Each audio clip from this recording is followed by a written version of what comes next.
Assalamualaikum warahmatullahi wabarakatuh. Apa khabar tuan-tuan dan puan-puan semua di mana saja anda berada? Selamat menonton Al-Kuliah pada petang ini dan untuk rakyat Malaysia, rakyat Singapura dan di mana saja. Alhamdulillah hari ini hari Jumaat, kita perbanyakkan selawat dan salam ke atas junjungan besar Nabi Muhammad sallallahu alaihi wasallam. Mudah-mudahan kita mendapat syafaatnya dan berada satu tingkatan syurga bersama dengan baginda insya-Allah. Dan pada petang ini tuan-tuan dan puan, seperti biasa kita akan bersama dengan topik-topik pilihan kita. Apatah lagi pada saat-saat ini sering berlaku persoalan-persoalan yang berkaitan dengan orang kata apa, di bawah sedar. Kadang-kadang kita keluarkan duit daripada ATM, kadang-kadang kita dengan senang saja berikan duit tersebut kepada orang lain, berikan kad ATM kepada orang lain, ataupun senang saja kita lihat orang boleh ikut kekasihnya ke mana-mana sajalah, ke Lombok dan sebagainya. Sebab tu gadis kita di Lombok berlombok-lombok tuan-tuan dan puan. Dengan sebab itu kadang-kadang orang terfikir juga apakah mereka kena pukau. Jadi dalam perempuan itu persoalannya, apakah mereka kena pukau? Jadi tajuk kita pada petang ini ialah pukau. Jadi tuan-tuan dan puan, saya ucapkan terima kasih kepada siapakah penonton kita pada petang ini. Ada dua kumpulan. Satu, wanita Bukit Sentosa Hulu Selangor, dan juga keduanya adalah Persatuan Nur Sahabah Kota Damansara. Assalamualaikum semua.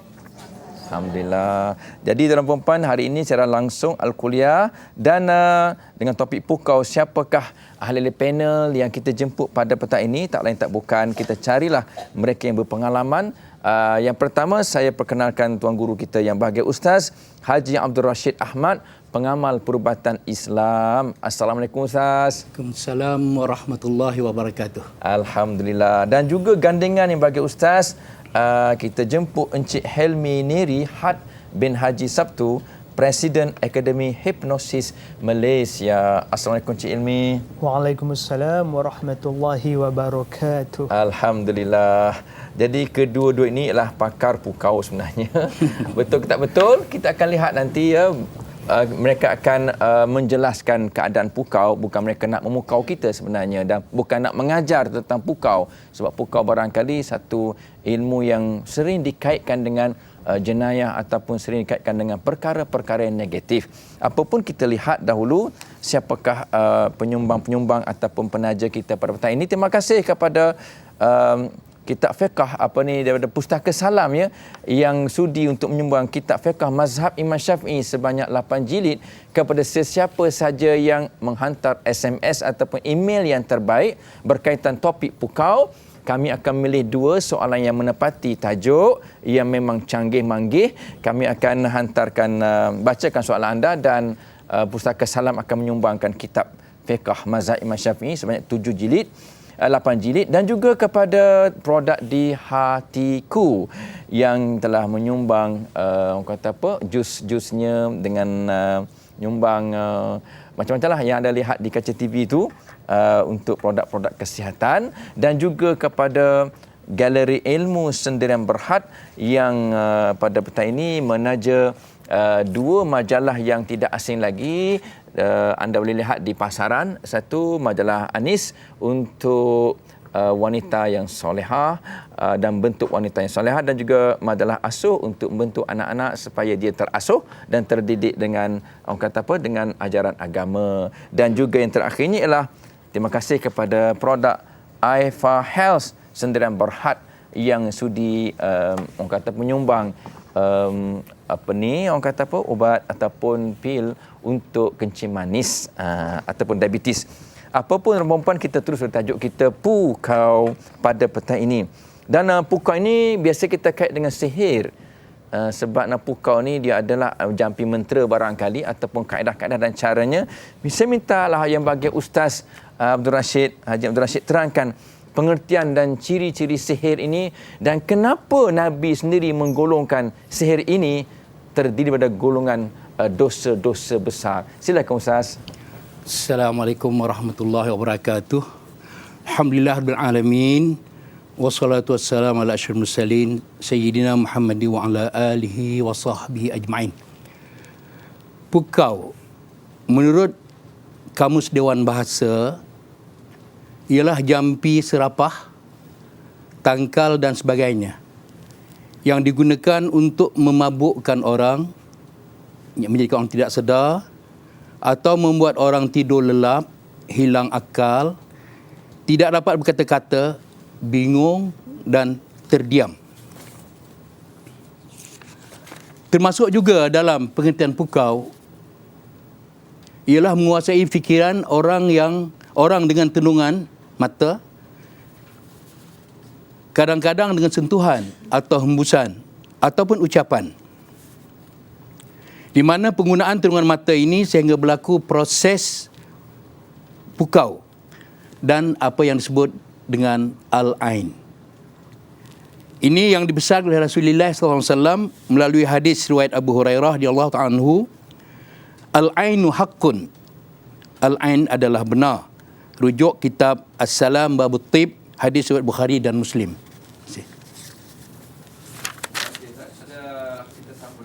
Allah tentang pukau, Ustaz. Apa pun saya nak tanya Encik Hilmi lah.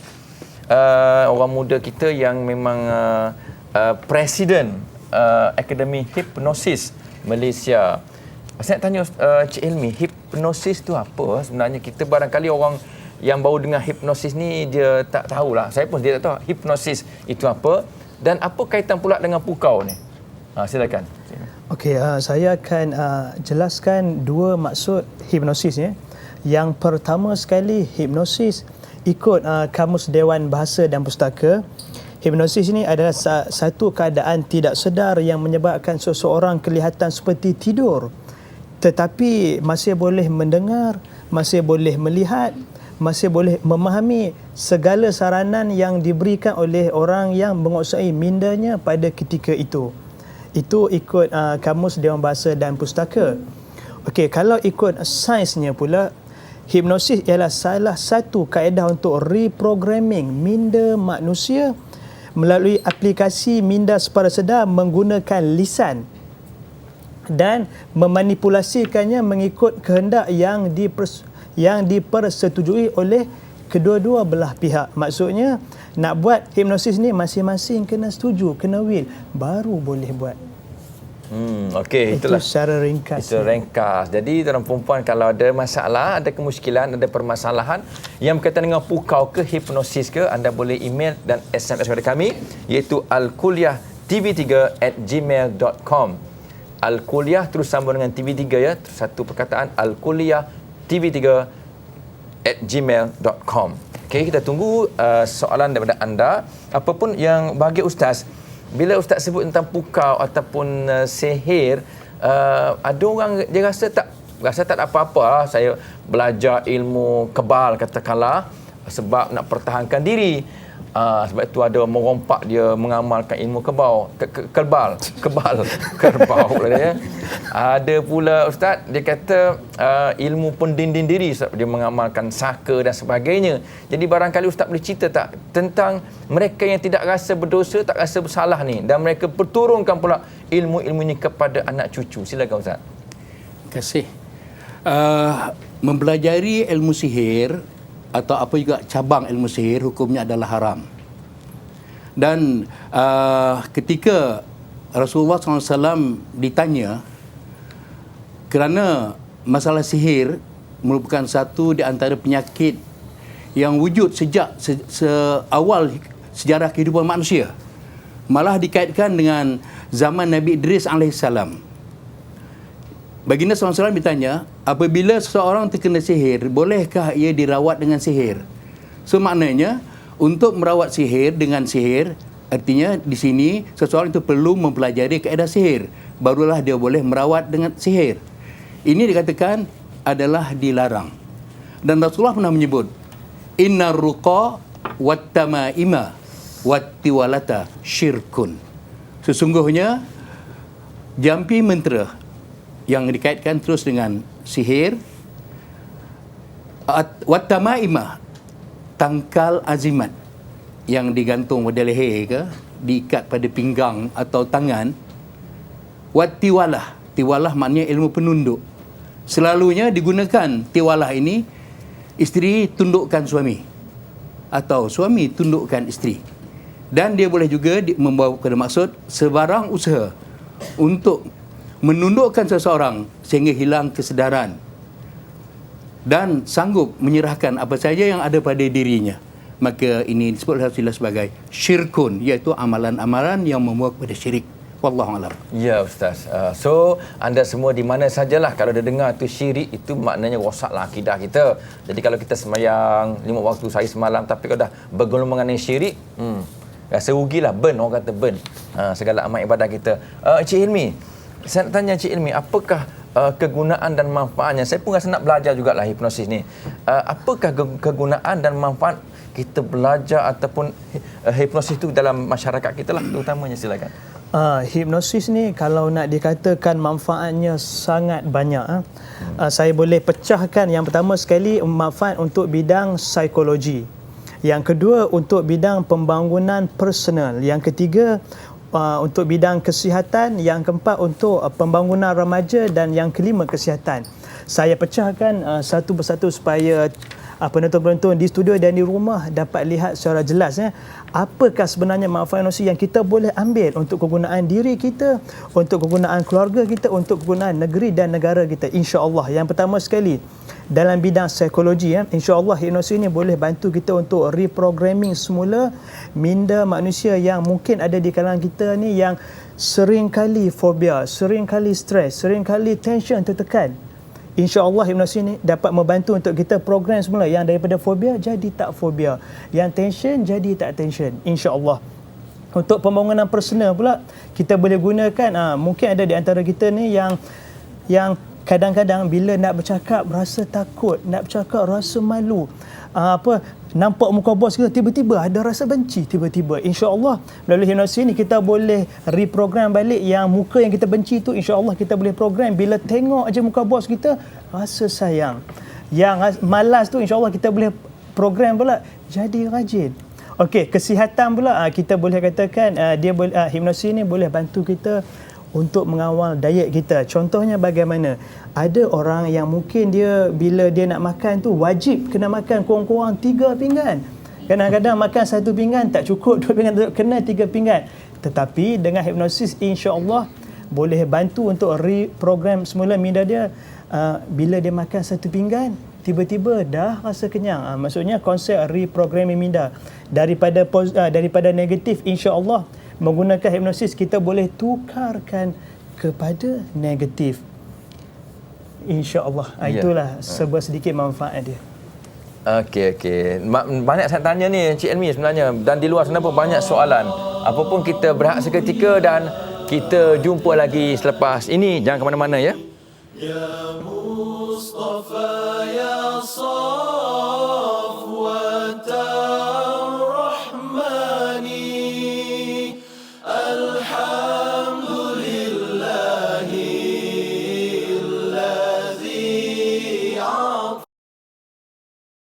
Alhamdulillah, terima kasih.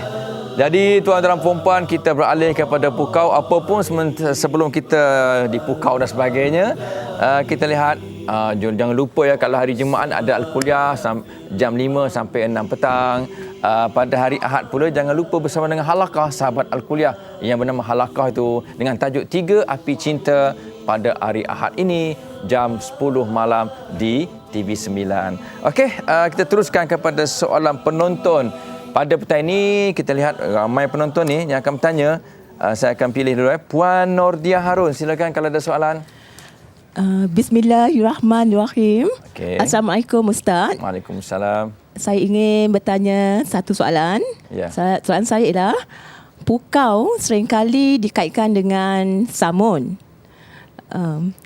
Jadi adakah pukau juga digunakan untuk tujuan pengasih? Sekian. Terima kasih. Okey, terima kasih Puan Nordia. Saya tertarik dengan soalan ni Ustaz. Bukan apa, sebab bila ada seorang gadis yang dilarikan baru-baru ni, dia kata dia di bawah sedar dan memang hasratnya untuk berkahwin. Jadi adakah pukau ni boleh berlaku kepada orang kata cinta ataupun dia hanya samun semata-mata? Silakan Ustaz. Terima kasih. Para penonton yang dirahmati Allah, dua perkataan yang berbeza dari segi makna.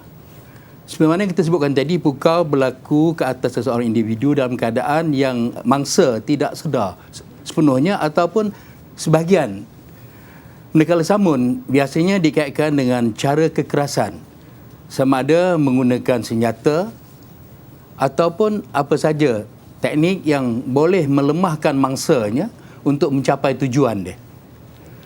Walau bagaimanapun,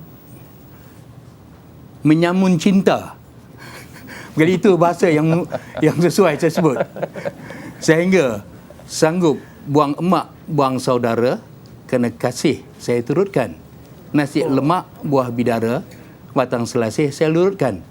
Ya, buang emak, buang saudara, kerana kasih saya turutkan. Sebenarnya di sini dapat kita lihat dengan jelas. Kalau pertemuan, perkenalan bertahun-tahun mungkin ada rasionalnya untuk mereka bercinta dan terus mengikut pasangannya. Tapi kalau berkenal 2 hari atau sehari atau 1 jam, tiba-tiba buat keputusan, tinggal mak, tinggal saudara, tinggal tanah air. Ke Lombok saya pergi. Ini adalah suatu yang nyata bahawa di situ ada unsur-unsur pukau. Wallahu alam. Okey, terima kasih Ustaz. Kita teruskan yang soalan daripada penonton yang kedua, Puan Rosas Linda Abdullah Hashim. Silakan. Assalamualaikum Ustaz. Waalaikumsalam warahmatullahi. Soalan saya, apakah ciri-ciri orang yang terkena pukau dan bagaimanakah cara untuk menjedarkan orang yang dipukau? Sekian, terima kasih. Okey, ciri-ciri orang terkena pukau ni Ustaz, barangkalilah kalau kita lihat ciri-ciri tidak adalah sampai bongkok ke kena pukau kan, sampai merengkuk dan sebagainya, sebab orang tak nampak. Barangkali orang macam Ustaz je lah nampak ciri-ciri kena pukau tu kan. Dia tidak ada buih-buih mulut dan sebagainya, tak ada, terbeliak biji mata. Jadi apa nak macam mana Ustaz nak kita nak faham ciri-ciri orang kena pukau? Silakan Ustaz. Terima kasih yang tanya Puan dan hadirin kita penonton yang dirahmati Allah. Kebiasaannya ya, orang yang kena pukau ini yang punya diri tidak sedar, kecuali mereka yang berada di sisinya, misalnya isteri atau kawan-kawan dia, dapat mengesan bahawa si Polan ini telah menjadi mangsa pada pukau. Saya ambil satu contoh. Saya rasa contoh ini sesuai untuk saya kemukakan pada petang ini dan boleh menjadikan suatu panduan yang amat berguna kepada kita sebagai langkah berjaga-jaga agar jangan sampai terkena sihir termasuk pukau.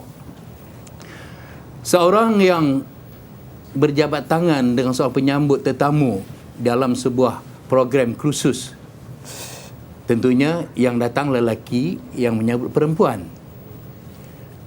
Lepas berjabat tangan, dia terasa suatu pengalaman yang cukup menakjubkan, iaitu tiba-tiba jatuh cinta. Dan maaf saya sebut sini, nafsunya memuncak sehingga hilang kesedaran kewarasan berfikir dan kemudian ajak kahwin. Dalam masa 4 hari program perkahwinan dijalankan dan setelah selesai kursus balik ke rumah, isteri nampak ada tanda-tanda yang memperlihatkan sesuatu yang tidak kena pada si suami. Isteri berusaha untuk mengesannya dan didapati suaminya telah berkahwin. Bila tanya, dia kata dia tak tahu, dia tak sedar.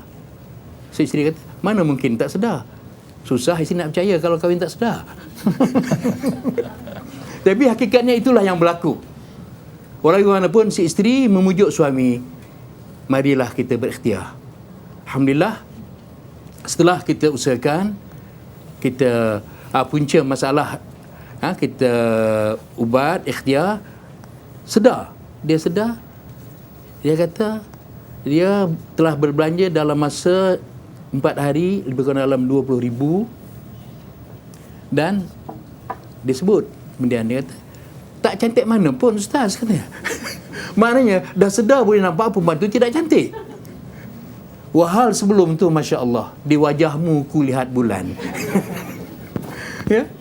Ini yang berlaku. Maknanya seseorang yang kena pukau biasanya yang punya diri memang tidak sedar.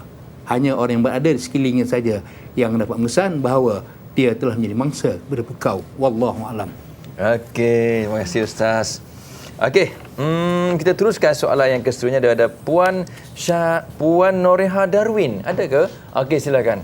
Puan Narah Darwin. Assalamualaikum warahmatullahi taala wabarakatuh. Waalaikumsalam. Saya ada satu soalan untuk Encik Helmi. Apakah tip untuk kita melakukan hipnosis terhadap anak ataupun pasangan kita? Okey. Macam mana Ustaz nak lakukan hipnosis untuk anak pasangan sampai dia tak terkejut lah kan? Biar betul-betul caranya Ustaz. Salam macam mana? Silakan. Soalan yang sangat bagus dan insya-Allah saya akan share dengan you all bagaimana untuk kita gunakan hipnosis ni bukan setakat untuk hipnosis anak. Saya akan share juga bagaimana untuk nak hipnosis pasangan kita. Insya-Allah ada cara dia. Okey, yang pertama sekali kita kena ingat hipnosis cara untuk melakukan hipnosis ialah bila masa orang yang kita nak hipnosis itu, contohnya bila saya nak hipnosis Ustaz Fauzi, maksudnya saya kena pastikan Ustaz Fauzi punya minda ni berada dalam keadaan minda separa sedar. Maksudnya ada dua bentuk hipnosis yang boleh dilakukan ya. Yang pertama sekali kita kenal sebagai formal hipnosis. Formal hipnosis ni maksudnya hipnosis secara rasmi. Contohnya sebelum saya nak hipnosis Ustaz Fauzi ni, saya akan minta izin dia. Ustaz, boleh tak saya hipnosis Ustaz? Ustaz setuju ke? So Ustaz kata setuju. Okey, itu formal. So saya akan minta Ustaz tarik nafas apa semua. Okey, itu secara formal. Tetapi ikut pengalaman saya sebagai seorang motivator dan konsultan, banyak pengalaman yang saya jumpa bila masa saya share dengan para penonton bagaimana nak hipnosis anak-anak, bagaimana nak hipnosis suami menggunakan cara formal, masalah sebab dia kata apa, tiba-tiba bila dia balik rumah, bila dia panggil, abang boleh tak bang datang sini, saya nak hipnosis abang. Husband yang kata, kau ni dah buang terbiat ke apa yang Cik Helmi ajar kau ni? Okey, so saya akan ajar pada kita semua macam mana nak buat hipnosis secara informal, maksudnya secara tidak rasmi. Cara dia ialah kita kena tahu manusia ni secara normalnya minda kita akan berada dalam keadaan separa sedar 2 kali sehari. Yang pertamanya pada ketika kita nak tidur. Nak tidur pula. Saja nak bagi you all ketawa kan. Okey, yang pertama sekali bila masa kita nak tidur, maksudnya kita dah betul-betul rasa macam mengantuk kan, dalam keadaan mamai. Okey, ikut kajian itu dikatakan minda separa sedar. Dan yang kedua, bila masa kita nak bangun pagi, kita dalam keadaan mamai itu kita nak bangun, itu juga dikatakan dalam keadaan separa sedar. So bagaimana kita nak buat hipnosis ini ialah kita kena ingat pada masa itulah kita bagi saranan pada dia. Tapi kita kena ingat minda separa sedar manusia tidak merakam perkataan tidak. So contohnya bagaimana? Kalau kita nak programkan suami kita kan, contohnya kita nak dia kekal dengan kita kan, biarlah dia beristerikan saya seorang sampai akhir hayat. Macam mana cara dia? Jangan kita cakap pada suami kita, bang, janganlah kahwin 2 bang, janganlah kahwin 3 bang. Sebab apa? Tiba-tiba suami kita senyum. Sebab apa? Sebabnya minda separa sedar manusia tidak merakam perkataan tidak. So bila perempuan cakap pada suami, bang jangan kahwin 2, dia senyumlah. Sebab apa? Yang masuk dalam fikiran dia, bang kahwin 2 bang, terus dia terjaga. Okey. Dia hipnosis ni kita kena ingat tidak boleh menggunakan perkataan tidak. Maksudnya kita terus sarankan benda-benda yang positif. Contohnya, kalau kita nak suami kita kekal beristerikan kita sampai akhir hayat kita, bagaimana saranan yang saya bagi contoh, kita cakaplah pada suami kita, bang, saya yakin abang ni seorang yang jujur, insya-Allah sampai akhir hayat abang, saya seorang ajalah jadi isteri abang. Contohnya begitu. Begitu jugalah nak hipnosis anak-anak kita pun sama juga, maksudnya gunakan hanya perkataan-perkataan yang positif. Ini juga kita relate dengan Islam. Sebab apa? Islam juga mengajar kita kan, kalau kita nak nasihat ke apa ke, lebih baik kita gunakan ayat-ayat yang positif. Sebab kita kena ingat, it's very important, minda separa sedar manusia tidak merakam perkataan tidak. Sebab itulah bila kita nak nasihatkan anak kita, contohnya dia suka main game, kita jangan nasihatkan dia, adik, janganlah main game, janganlah malas. Sebab apa? Yang akan masuk kepada fikiran dia, adik main game lah, seronok dia terus bangun main game. Kita kena ingat, clear, guna perkataan positif, hindari perkataan tidak, hindari perkataan jangan. Secara informalnya, pada ketika nak tidur, pada ketika nak bangun tidur. So balik ni boleh praktis, cuba hipnosis pasangan kita dulu. Tapi dengan syarat Ustaz tadi separuh sedar kan, tengah mamai, alert tengah mamai lah. Jadi kan Yang duk ngantuk sengguk itu kan.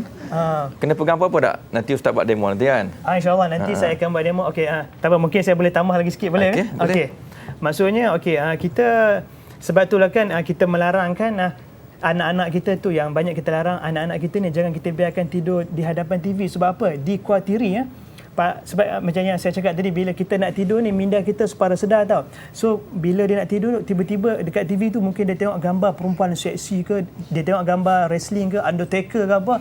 So benda tu masuk dalam fikiran dia. So tiba-tiba esok kita tengok anak kita bangun, kenapa jalan ganas ni? Patutlah semalam sebab apa? Dah dihipnosis, gambar Undertaker masuk dalam fikiran dia. Itu kita kena ingat. Kalau boleh anak-anak kita nak tidur, kita saranan yang baik dan elakkan daripada tidur depan TV. Okey Ustaz. Kalau jadi ganas okey lagi Ustaz. Ni Taker tu hantu Ustaz, jadi hantu terus. Okey tuan-tuan dan puan, apa pun kita banyak lagi nak cakap Ustaz. Apa pun kita berehat seketika dan kita jumpa lagi selepas ini dengan tajuk Pukau.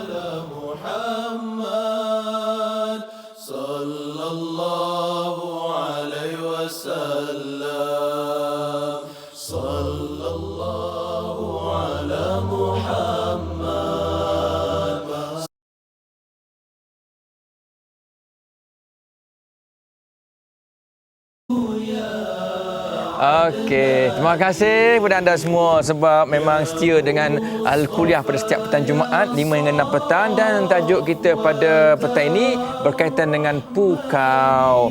Barangkali ada di kalangan anda yang pernah jadi mangsa pukau dan barangkali belum pernah jadi mangsa pukau. Yang pernah jadi mangsa pukau dia tahulah macam mana orang kata apa, satu tragedi yang hitam. Apatah lagi kalau dipukau badan ke, dipukau wang dan sebagainya. Apapun, sebelum saya baca soalan email ataupun SMS yang anda hantar kepada kami, kita bagi laluan kepada seorang lagi, Puan Syahrina Osman, untuk tanyakan soalan. Silakan Puan.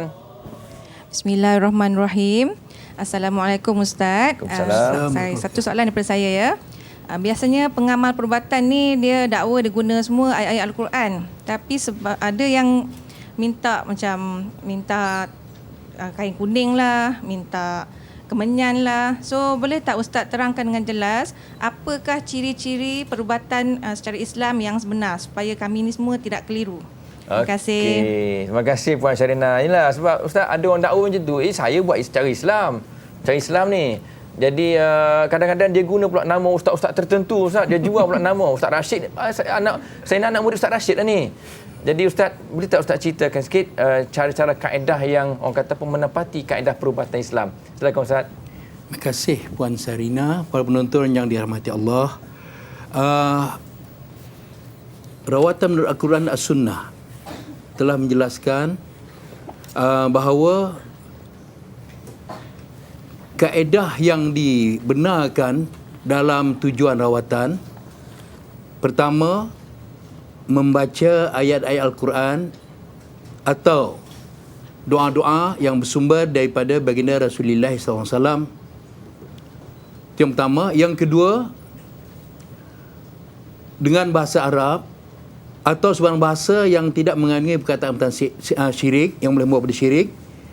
Yang ketiga, tidak bercampur aduk di antara ayat-ayat Al-Quran, doa dengan bahasa-bahasa yang lain. Yang ketiga, berkeyakinan bahawa penyembuh adalah milik Allah Subhanahu Wa Taala. Kita hanya sebagai berusaha.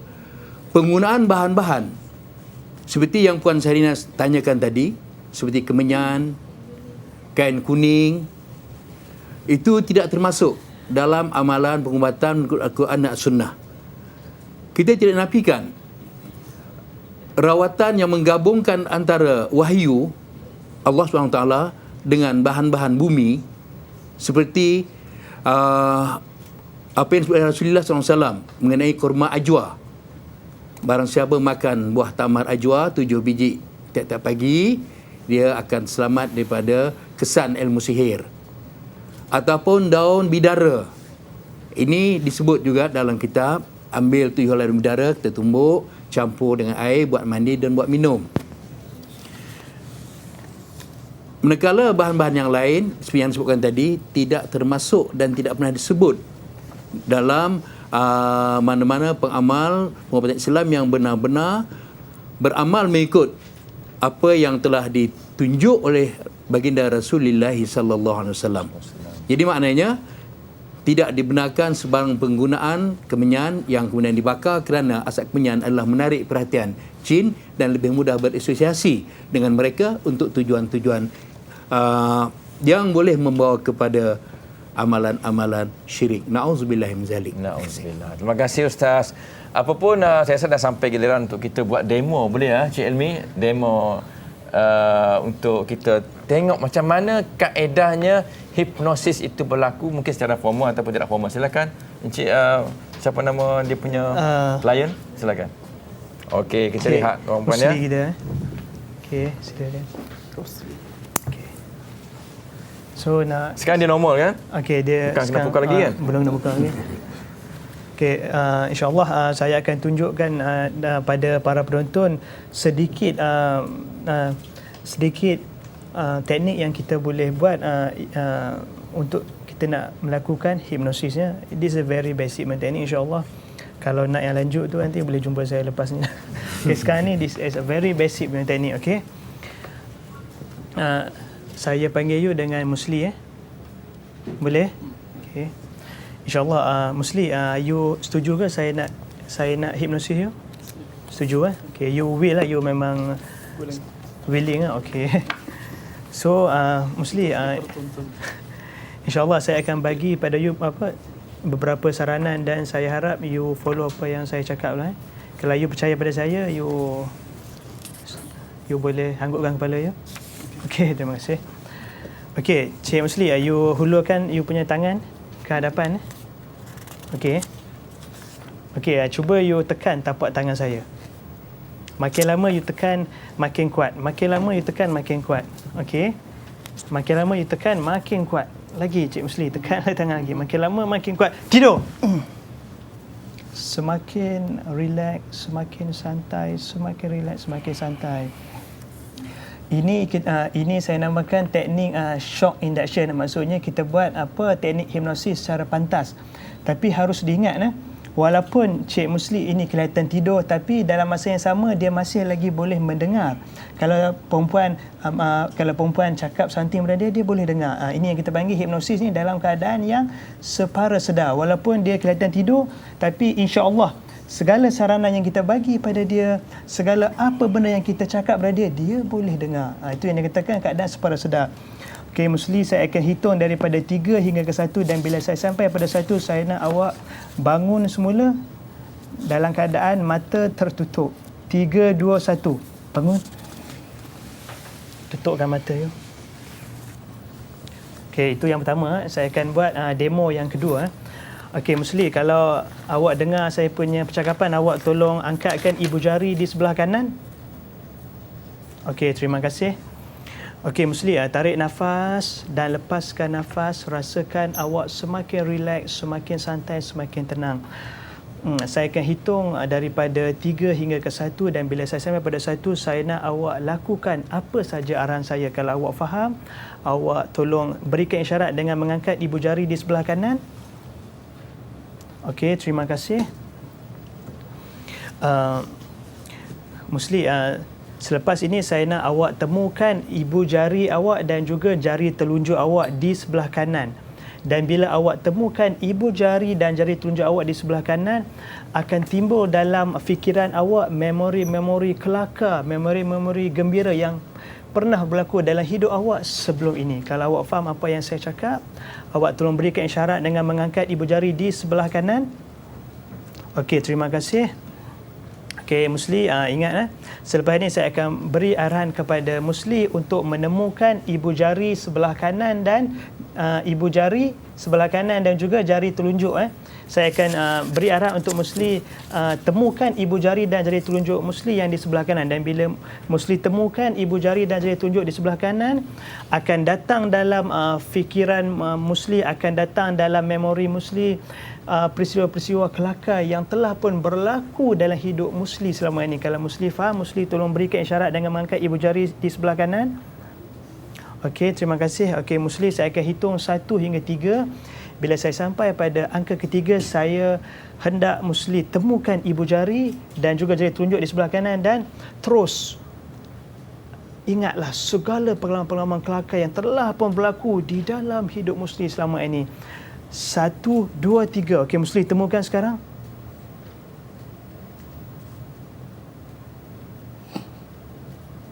Lihat Musli ketawa. Okey tak apa. Sambil itu saya akan bagi sedikit pandangan. Okey. Ini dinamakan anchor teknik. Okey. Teknik. Okey tuan-tuan. Okey, teknik sebegini yang kita boleh biasanya sebagai motivator, teknik seperti ini biasanya saya share kepada para atlet kan. Maksudnya sama ada bila kita tengah bermain sukan ataupun kita berada di office kita bila kita stres, so saya akan program minda dia. Okey, bila you stres, you temukan ibu jari dan jari tunjuk you akan ingat kembali kisah-kisah motivasi, you akan timbul perasaan gembira. So itulah yang akan berlaku. Ini salah satu teknik yang kita boleh gunakan. Ini contoh. Saya minta dia ingat benda-benda kelakar, tapi bila kita buat ni contohnya bila stres. So insya-Allah saya boleh bantu, teknik hipnosis ni boleh bantu kita program balik bila kita stres, kita temukan ibu jari dan jari tunjuk kita ni, kita programkan, akan lahir perasaan yang sangat tenang seperti pergi bercuti di Getty Highland. InsyaAllah dia akan datang. Nah, itu teknik dia. Okey Musli, saya akan hitung daripada 3 hingga 1. Bila saya sampai pada 1, saya nak awak pisahkan ibu jari dan jari tunjuk awak, dan segala memori kelakar itu awak lupakan buat sementara. 3, 2, 1. Memori kelakar tu dah hilang daripada minda dia. Okey, kalau diizinkan saya nak buat demo yang ketiga, Ustaz, boleh Okey, yang demo ketiga ni saya akan menggunakan objek lain Saya akan menggunakan objek lain, tamat. Okey, saya minta saya punya assistant Cik Wari, ada yang saya boleh ni. Okey. Boleh Ustaz? Boleh. Okey, insya-Allah. Okey, ni saya kena bangun sikit Benda ni. Okey. Teddy bear. Okey, saya bukan nak buat circus hari ni. Cuma nak tunjukkan sedikit demo berkaitan dengan hipnosis. Okey, Musli, saya akan hitung daripada 1 hingga 3. Bila saya sampai pada angka ketiga, saya nak Musli buka mata dan dengar segala arahan yang akan saya berikan. 1, 2, 3. Buka mata, Musli. Musli, sekarang awak pandang pada saya. Awak lihat kan patung ni? Okey, Musli, selepas ini awak bayangkan patung ini adalah seperti diri awak dan diri awak adalah patung ni, dan awak bayangkan, rasakan, imajinasikan segala apa benda yang saya lakukan pada patung ni awak akan terasa. Kalau awak faham, awak tolong hanggupkan kepala tanda isyarat. Okey Musli, bayangkan ini kepala ini adalah kepala awak, tangan ini adalah tangan awak, kaki ini adalah kaki awak, dan segala apa benda yang berlaku pada patung ni turut sama akan dirasakan oleh awak. Awak faham, Musli? Okey, terima kasih. Okey, saya akan hitung daripada 1 hingga 3. Bila saya sampai pada angka ketiga, saya akan melakukan beberapa action kepada patung ni, dan awak tetap akan merasakan satu perasaan, satu tindakan yang sama seperti mana yang saya lakukan pada patung ni. Kalau awak faham, tolong hanggupkan kepala awak tanda isyarat. Terima kasih, dia faham. Ini dalam keadaan separa sedar lagi, okey. Belum disedar sepenuhnya. Okey Musli. Okey. Musli, sekarang ini saya gelitik pinggang awak di sebelah kanan.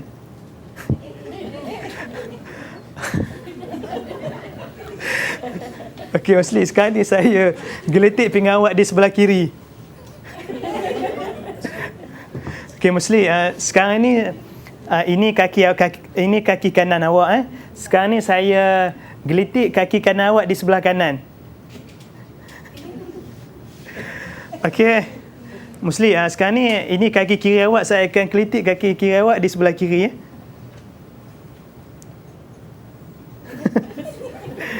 Okey Musli, tutup kembali mata. Okey, terima kasih. Saya letak kat sini lah. Okey, Musli, tarik nafas dalam-dalam dan lepaskan nafas. Okey, tarik nafas mula dan lepaskan nafas. Rasakan awak semakin rileks, semakin tenang, semakin santai. Saya akan menghitung daripada 1 hingga ke 3, dan bila saya sampai ke angka ketiga, saya nak Musli bangun dalam keadaan yang segar, bugar dan sangat rileks, dan dah tak rasa geli-geli dah. Kalau Musli faham, Musli tolong hanggupkan kepala Musli.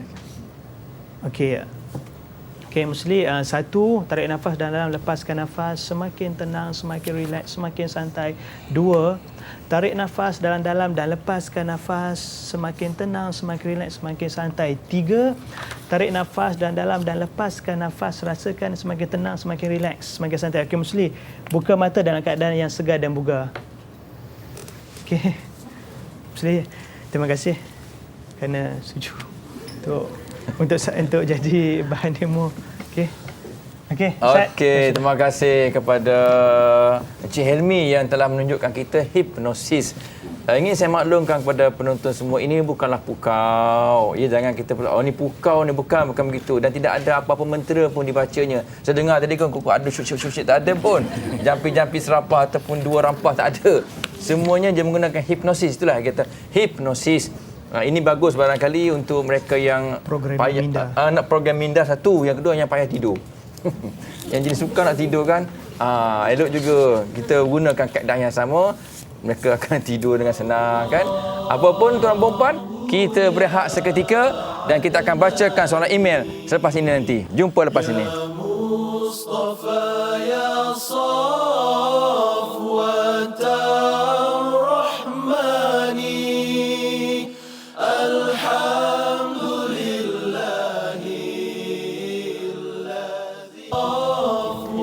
Okey, terima kasih dan selamat menonton Al-Kuliah pada petang ini, dan kita teruskan lagi dengan masa kecederaan yang ada.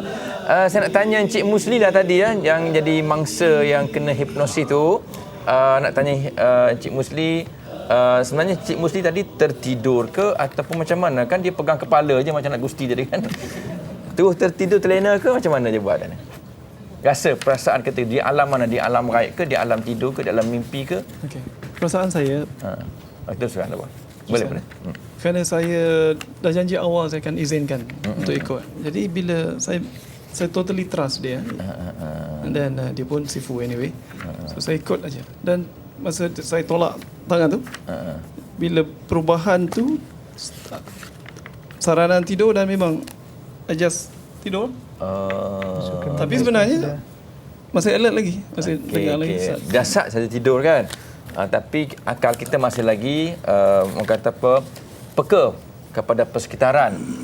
Satu lagi, kalau nak tadi hipnosis kena buat tangan macam tu ke? Biar dia jatuh. Terus.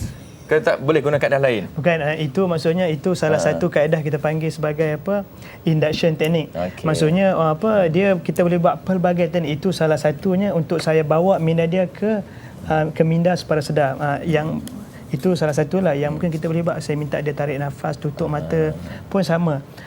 Konsepnya bagaimana untuk saya buat langkah awal untuk membawa minda klien ataupun pasien tu kepada minda separa sedar. Okey, Cik Musli tadi kan katalah digeletak kaki ni. Rasa digeletak ke? Rasa macam kaki kita betul? Saya rasa kuat sangat di sini tadi. Saya tak tahu apa dia. Itu saya yang geletak tu.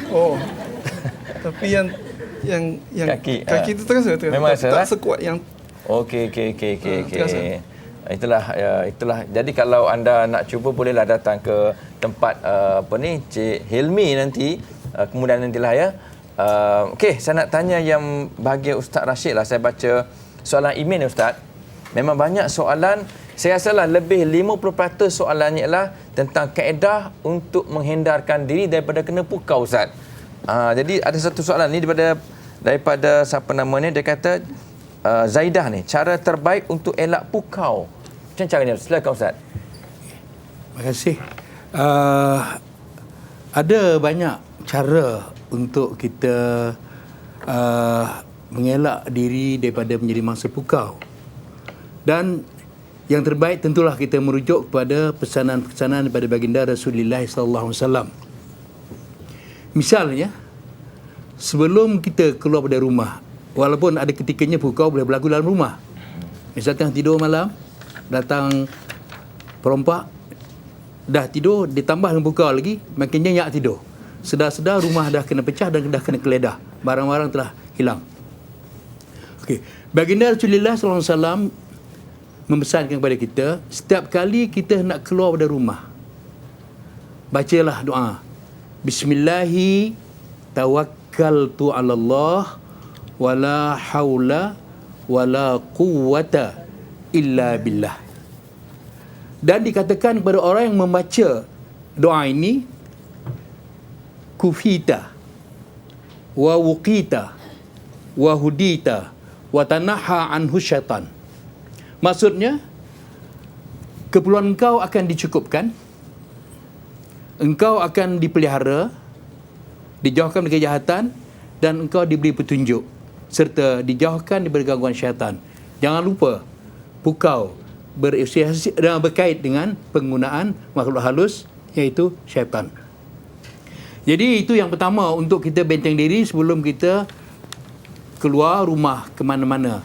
Biasanya doa ini hanya dibaca bila nak pergi Mekah. Itu yang jadi masalah. Tapi bila dia pergi musafir ke lain, dia tak baca. Jadi oleh kerana itu, mulai hari ini insya-Allah nak pergi berjabat, kena baca Bismillahirrahmanirrahim. Pesan dengan anak-anak, baca, jangan lupa membaca Bismillahirrahmanirrahim. Yang kedua, untuk membentengkan rumah kita daripada menjadi mangsa pukau ini, kita merujuk kepada hadis Rasulullah SAW bersumber daripada Ibnu Mas'ud radhiyallahu anhu. Rasulullah bersabda, qala rajulun, ya Rasulullah, alimni syai'an yanfa'uni Allahu bihi. Qala iqra ayatul kursi fa innahu yahfazuka wa zurriyataka wa yahfazu daraka hatta ad-duwairat haula darika. Atau kama qala Rasulullah sallallahu alaihi wasallam. Kata lelaki ini, ya Rasulullah, ajarkan saya sesuatu yang boleh memberi manfaat kepada diriku dan keluargaku. Apa kata baginda? Sesungguhnya ia, yakni Allah, akan memelihara kamu, zuriat kamu, rumah kamu dan rumah di sekeliling kamu, iaitu dengan membaca ayatul kursi. Ayatul kursi ini hendaklah dibaca setiap kali lepas mendirikan salat. Dengan kata-kata lain, kalau dibaca tanpa salat, tanpa mendirikan salat, bermakna bacaan itu tidak membawa apa-apa kesan. Jadi amalan baca kursi setiap lepas salat adalah satu di antara usaha dan ikhtiar bagi melindungi diri kita, keluarga kita, rumah tangga kita, harta benda kita menjadi mangsa pukau. Dan Rasulullah SAW juga mengajar kita supaya beramal dengan 3 kul. Setiap kali kita hendak ke tempat tidur, bacalah Qul huwallahu ahad, Qul a'udzu birabbil falaq dan Qul bin nas. Kemudian tiup 2 tangan, sapu bahagian kepala, muka dan terus ke hujung kaki. InsyaAllah mudah-mudahan kita akan terpelihara daripada gangguan sampai ke pagi. Wallahu a'lam. Terima kasih Ustaz. Dalam masa singkat ini saya nak minta Cik Helmi ceritakan sedikit. Soalannya ialah, apa beza antara hipnosis dengan pukau? Tu je. Silakan Cik Helmi. Okey, saya akan bagikan insya-Allah 5 perbezaan hipnosis dengan pukau. Okey, pertama sekali, hipnosis ialah salah satu kaedah untuk reprogramming minda manusia menggunakan aplikasi separa sedar melalui kaedah yang lisan. Okey, satu, hipnosis. Okey, pukau, satu ilmu kuno untuk mempengaruhi dan mengawal minda, jiwa dan emosi berteraskan konsep kepaksaan. Maksudnya, you nak ke, you tak nak ke, bila dia kena ke ilmu pukau, habis you all terpukau. Yang kedua, hipnosis ini berteraskan konsep kerelaan daripada klien.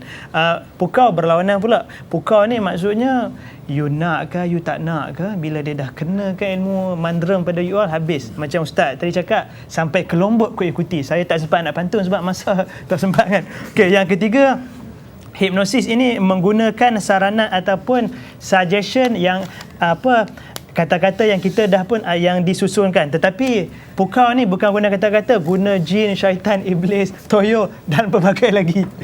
Okey, dan last sekali, hipnosis ini dipelajari dari pakar-pakar hipnosis, dan pukau dipelajari daripada dukun, bomoh dan sebagainya. Okey, terima kasih Cik Helmi. Itulah beza antara hipnosis dengan pukau. Apa pun perempuan, jangan lupa jumpa kami di Jom Heboh Johor di Teluk Dangar, tak silap saya, dengan tajuknya ialah Bahagia Hakiki.